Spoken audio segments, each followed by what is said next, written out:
Aviation is a passion for many, and many people make it a point to go to an airport to take photos of aircraft. These are known as plane spotters, and a point, click, and shoot of some metal in the sky can provide hours of entertainment. That's indeed the case for my next guest, who focuses on finding many interesting aircraft in Minnesota and beyond. Hi everybody, and welcome back to my channel. Today's interview is going to be a little bit different than the other interviews that I have conducted in the past. If you've been watching my channel, you know that I've been talking to people who are passengers on airplanes. They are very, very frequent passengers. Most of the people that I've been talking to have had high-level airline status, specifically on Delta Airlines, Diamond Medallions, and they fly very often. And I've been focusing a lot on the reasons why they fly. Are people traveling for work? Are they traveling for pleasure? What are the different reasons why people are going from point A to point B? Some of these people have come to love aviation. Some of them started flying just for business and didn't really know much about flying, and they've actually become kind of geeks in the aviation industry as they learn more and more as they travel throughout the United States and the world.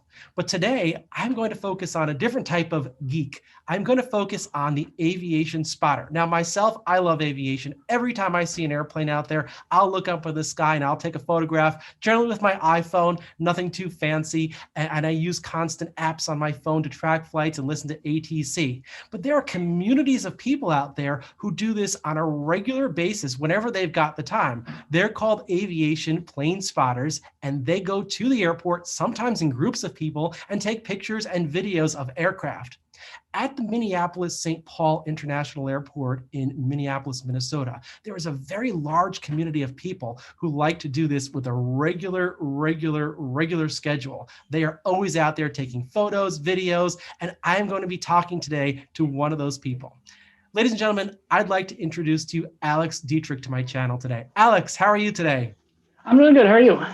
Doing well. Thanks for joining. Tell me a little bit about yourself. I'm assuming that you live in the Minneapolis, St. Paul area, correct? Yep, I'm originally from Champlin, so on the northwest side. Okay, great. So that provides you with really good access to MSP airports. So you're able to take those photos. How did you get into this? What was your motivation to start taking photos or videos of aircraft? I was always into aviation ever since I was a little kid and flew down to Phoenix on Northwest, but I didn't really start getting into aviation spotting until I was in high school. I was very fortunate to take a aviation ground school through my high school, and we did a field trip where we got to tour Minneapolis Tower, crash fire rescue, and then we went to the viewing area, and I had no clue this thing even existed, but as soon as I found it, it's like, holy moly, you're right there on the field, which is really cool. And it's something we're very fortunate to have at Minneapolis. And is that viewing area a place that you still return to very often to take your photos? Yep, I go there quite a bit. I go to other places now, but still my go-to is the viewing area. And is that the only spot at MSP where photos are taken, or are there other places that can afford you really nice views of the airport?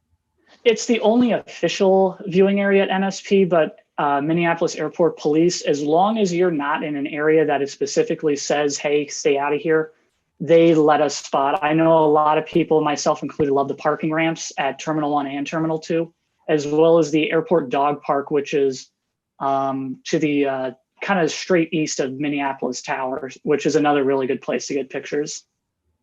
Very nice. And do the authorities question anybody at all during certain times? I know that's always a bit of a sensitive issue when people are taking photos of airplanes, or have they learned to really understand this community? Most of the time, as long as you're not doing anything out of the ordinary, they're like, oh, just a plane spotter. The only grief I've ever gotten from a Minneapolis Airport police officer was he was a Gopher hockey fan and I'm a Fighting Sioux guy. So as long as you're not doing anything stupid, they really don't bug us. That'll all work out in the end, yeah. So Minneapolis Airport, great airport. And as we know, Delta is the hub carrier at MSP. Lots of Delta colors. Of course, you've got Sun Country, who is the next largest carrier at MSP, and a few of the other airlines. Is there any sort of repetitiveness that you feel like, oh, I wish I'd see some other airplanes coming in. It's a lot of Delta, or is the Delta colors something that you and the team members out there really, really like to take photos of? I I would say it does get a little repetitive compared to other big international hubs. I like seeing Delta because that is the airline I strive to work for, but it definitely gets a little repetitive. It's like, oh, here's the fourth A330 going to Amsterdam today. And prior to the 777 retirement, here's the third 777 of the day. But I think it's nice because if you're learning how to take pictures of airplanes, you've got constant traffic coming through. Yes, it's the same thing, but it gets good practice. Right. Now, what about diversions into MSP? Have you been able to spot any aircraft that, let's say, we're going to an airport like O'Hare that normally don't come to MSP and take pictures of those? I've gotten a handful of them. Unfortunately, most of the time I'm either away at school or at work at the time, so I can't get to them. But it's nice because whenever there's a thunderstorm that pops up in the summertime around Chicago, it's like, oh, let's see who's in a holding pattern, who's left the hold, who's coming our way type of thing. And we've gotten a lot of cool stuff. I just haven't been fortunate enough to get out there myself. I hear you. So one thing I noticed, I was connecting an MSP recently, and I noticed that in the main mall area, there is a kind of a mosaic on the floor that represents all the airports in the metropolitan MSP area. I don't know if you've seen that. It's I think it's near the Rocky Mountain Chocolate Factory by the airport. Yep, I think I know what you're talking about. Okay, yep. And on the ground, it's just kind of implanted into the floor, and it has all these different lines and codes, which I eventually figured, oh, those are runways and airport codes. There are a lot of airports in the Minneapolis, St. Paul area. I was actually quite surprised by that. Do the spotters, including yourself, venture off to some of the smaller airports, which are primarily GA, to also take photos? I love Anoka County Airport, KANE. I hang out there quite a bit in the summer months. There are quite a few of us who do go out to the general aviation airports, though most people do stick to MSP. I like GA. It's what I fly right now. You never know what's going to show up kind of thing. It's kind of like fishing. You can either catch nothing or you just get a bunch of sunnies, or you can catch that giant sturgeon, be it a AT-6 Texan, a B-25. I've caught the big Grumman albatross based out of Anoka County Airport, a big float plane. So I like it. There's a little bit more variety, and you just never know what's going to show up. So if you had a choice, MSP or one of the smaller airports, you'd choose one of the smaller airports. Yeah, unless I know something interesting or out of the ordinary is coming to MSP, I've seen just about everything regular at MSP. Right. How many airports are there in the area that you do go to? Is it just that one airport generally? I've gone to Anoka County Airport. I've gone to Crystal Airport. I have gone to Flying Cloud. I've done some flight training out of Flying Cloud, really fun airport. There's St. Paul downtown. I've also flown in there. And then South St. Paul and Air Lake. So there's quite a few general aviation airports in the Twin Cities area. And is it difficult with the cold temperatures in the winter to take photos? Not really. The only viewing area that closes in the winter months is Crystal. That is closed from the first measurable snowfall to, I believe, May 1st. But other than that, all the other viewing areas are open, and they're GA airports. So it's viewing areas at the GA airports. Yep. My personal favorite is Anoka County. It's a little picnic pavilion right next to Anoka Tower. It's got a radio set up, so you can listen to tower and ground there, which is pretty cool, just because you don't need a scanner and it makes it a little easier to know what's coming. Exactly. Have you traveled at all to other airports throughout the country to take photos? Yes, I've done some spotting at Phoenix International Airport when I was down there a little over a year ago now. That's a lot of fun. And then on the spotters page, I'm the guy who's always going to random airports around the Minnesota area. I've gone to Thief River Falls to get the Denver Air Connection jet. And then I hang out at Grand Forks International a lot just because I fly out of there for UND flight training. So I've been fortunate to catch some pretty cool stuff up here too. Right. So I noticed at Grand Forks Airport, there are a tremendous amount of aircraft that are kind of just buzzing around the area. Is that generally the flight school? Yep, that's us. That's UND Aviation with the Sioux call sign. It is the busiest VFR tower in the country, and oftentimes on a good summer day, we are busier than LAX and Atlanta not in terms of passenger numbers, but every time Grand Forks Tower says Su-54 cleared for the option or clear to land, that's an aircraft operation. And when you've got over 100 airplanes and helicopters doing training out of there, it gets very busy very, very quickly. Wow, that's quite surprising to know that an airport in North Dakota would be busier than some of the larger airports in the United States. Absolutely amazing. Wow. So in terms of documenting, you do take photos, and thank you for sharing some of the photos that you've taken of some of the GA aircraft. Do you also write down tail numbers? If it's a significant aircraft, I will. I track special liveries. I don't really look to get every single tail number of a certain fleet. I like looking out for the old Northwest aircraft that are still kicking around in Delta's fleet, just because I grew up hearing stories about Northwest and flying on them too, but I never really tracked tail numbers. Yeah. I've flown on quite a few A320s that have a tail number ending in NW, the old Northwest aircraft. Yeah. So military, MSP Airport is a mixed-use airport. You've got the Air National Guard there. What about those type of aircraft? Is that something that also piques your interest? Do you take a lot of photos of military aircraft? Yep. Whenever I get the chance, I was a Army ROTC cadet for a couple of years before personal circumstances made me have to leave. So I do have a very big interest in military aviation, mostly the Army helicopters, because that was my goal to be an Army aviator. And I have a buddy who is a Black Hawk mechanic for the Minnesota National Guard. And we're very fortunate in Minnesota to also have a lot of military operators. We have the 148th Fighter Wing flying F-16s up in Duluth. You've got the 2 Army aviation facilities, one at St. Paul downtown, one at St. Cloud. And then we have the C-130s for the Air Force Reserve and Air National Guard at Minneapolis International. So you get a lot of cool stuff, really. Yeah, I noticed that I was taking off on a Delta A321, and in front of me was a turbo aircraft. What was it? A piston aircraft, I think. It was just kind of something I've never seen before. I really didn't understand it. So there were actually some smaller aircraft that were military, non-military. I didn't even know what category it fit into, but it's quite a unique airport in terms of the mix of aircraft. Mm-hmm. Yeah, that might have been the Bemidji Air Cargo guys. They fly Beech 19s, Queen Airs, that type, or not Beech 19s, Beech 99s, Queen Airs, all around the state of Minnesota collecting freight for UPS. Oh, okay, so they're more of like a feeder carrier, then they'll go to a hub, is it? Or is Minneapolis the hub and they bring it to a smaller airport?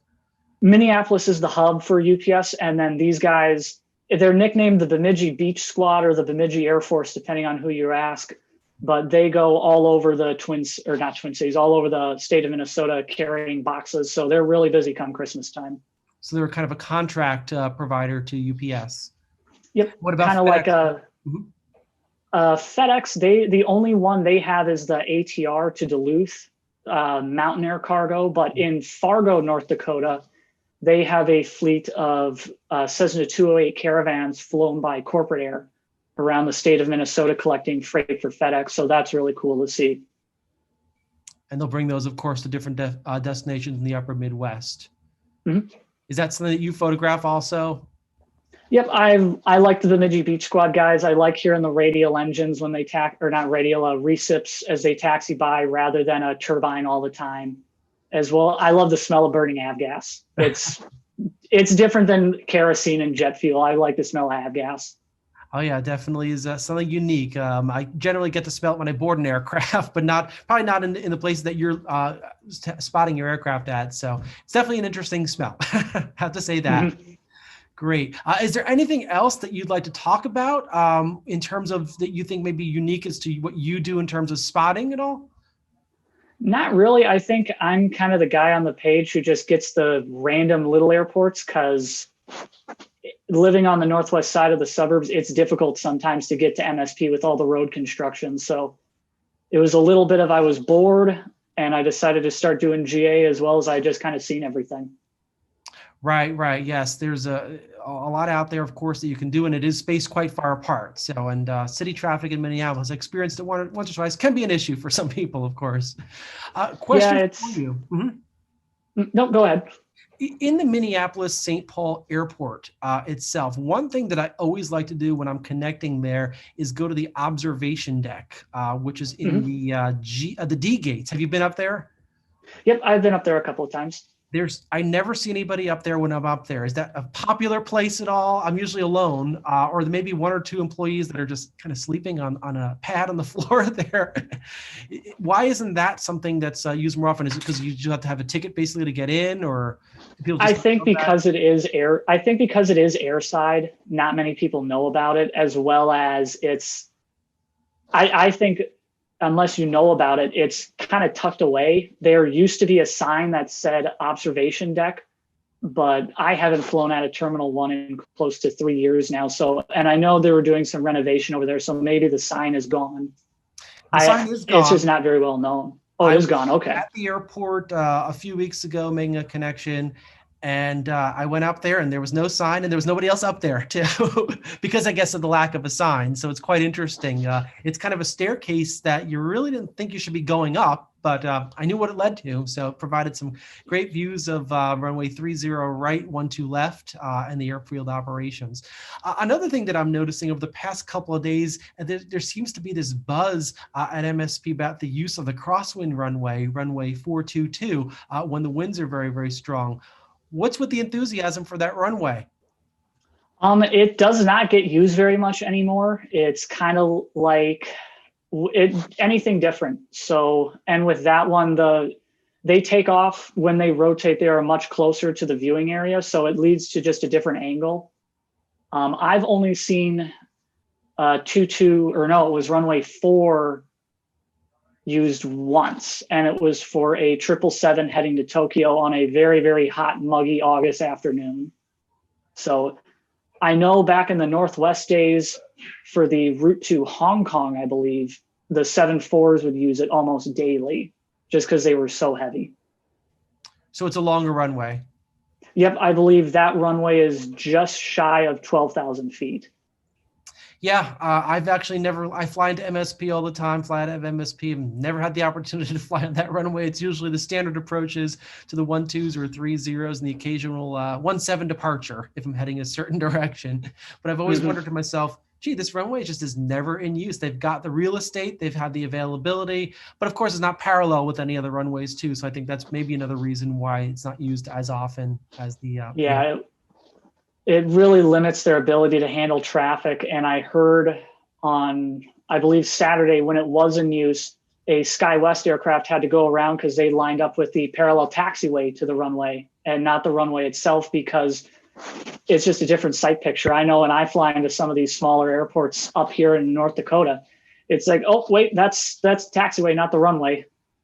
Yeah, so I guess it can happen to anybody. They're all set in their ways in terms of expecting a certain runway and something else comes into their view and they're not 100% sure. It's kind of like clockwork for them. And then the runway configuration changes and they have a different mindset, of course, probably. That's probably one of the contributing factors. Great. All right. Well, thank you so much for your time today. It was interesting. I really appreciate the fact that you gave some insight into the general aviation side of spotting. The spotting industry, if you look at multiple websites, is very, very heavily focused on airlines, 737s, A320s. You may get that A350 that comes in, which everyone's going to try to take a picture of. But when it comes to the smaller aircraft, especially the smaller airports, they really don't get as much recognition. So I'm glad that you were able to provide some insight into that. Great. Yeah, well, thank you so much. Yeah, no problem. Thanks for having me. Absolutely. And to all my viewers out there, if you have any questions, leave them in the comments section below. Don't forget to subscribe to my channel and hit that bell button so that you're alerted as to any time you post something new. And if you'd like to be featured on this channel, again, leave a comment. Thanks, everybody.